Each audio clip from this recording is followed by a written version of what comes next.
विधाता पंजाब सिंध गुजरात मराठा द्राविड़ उत्कल बंग विंध्य हिमाचल जमुनार गंगा जारागुरि गोजौसिन फरायसालिया आजादी का अमृत महोत्सव सानजों लोब्बा लाखिनानै गोलाव हानजा सुरदों।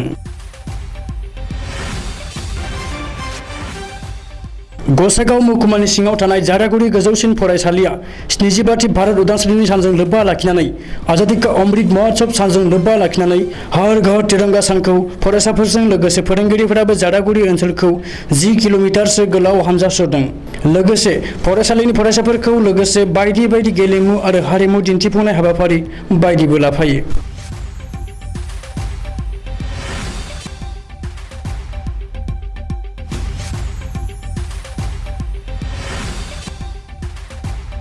আজি আমি आजादी का अमृत महोत्सवर लगत संहति राखि पेলাই আজি आमार जारागुरि उच्चतर माध्यमिक विद्यालयत आमी रातिपुৱাৰ পৰা বিভিন্ন কাৰ্যসূচী লৈছো। ইয়াত মূল কাৰ্যসূচীটি আছিল আমাৰ ৰাতিপুৱাৰ পৰা প্ৰভাত পেৰী অনুষ্ঠান।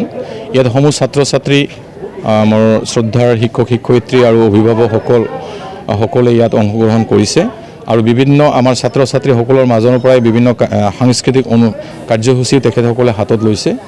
মূল উদ্দেশ্যটো হ'ল যে আজি আমি ভাৰতবৰ্ষৰ 1947 চনৰ 15 আগষ্টত স্বাধীন হৈছিল।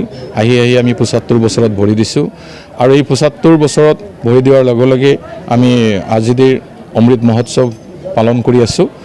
আৰু ইয়াত মূল উদ্দেশ্যটো হ'ল যিসকল ব্যক্তি বা যিসকল বীৰ বীৰংগনাই আমাৰ এইখন দেশ বিদেশৰ পৰা মুক্ত কৰাৰ কাৰণে তেখেতসকলৰ জীৱন দান দিছিল, শ্বহীদ হৈছিল, তেখেতসকলৰ যিখিনি সপোন আছিল এই ভাৰতবৰ্ষখনক এখন সাৰ্বভৌম গণতান্ত্ৰিক গণৰাজ্য হিচাপে প্ৰতিষ্ঠা কৰাৰ কাৰণে আৰু ইয়াত যাতে আমি ৰাম ৰাজ্য প্ৰতিষ্ঠা কৰিব পাৰোঁ সেই সপোনখিনিক আমি সকলোৱে বাস্তৱায়িত কৰাৰ কাৰণে আমি সমূহ ছাত্ৰ ছাত্ৰীসকলক এজন এজনকৈ সুদক্ষ নাগৰিক হিচাপে সৃষ্টি কৰাৰ কাৰণে আমি পণ লৈছোঁ আৰু এইটোৱে আমাৰ কাৰণে আশা। আৰু আমি যথেষ্ট সুখী যে আমি সমূহ ছাত্ৰ ছাত্ৰী আৰু শিক্ষক শিক্ষয়িত্ৰীসকল আৰু ওচৰ চুবুৰীয়া আমাৰ যিসকল অভিভাৱক তেখেতসকলে ইয়াত অংশগ্ৰহণ কৰিছে আৰু আমি ধুমধামেৰে এই কাৰ্যসূচী পালন কৰিবলৈ আমি সক্ষম হৈছোঁ।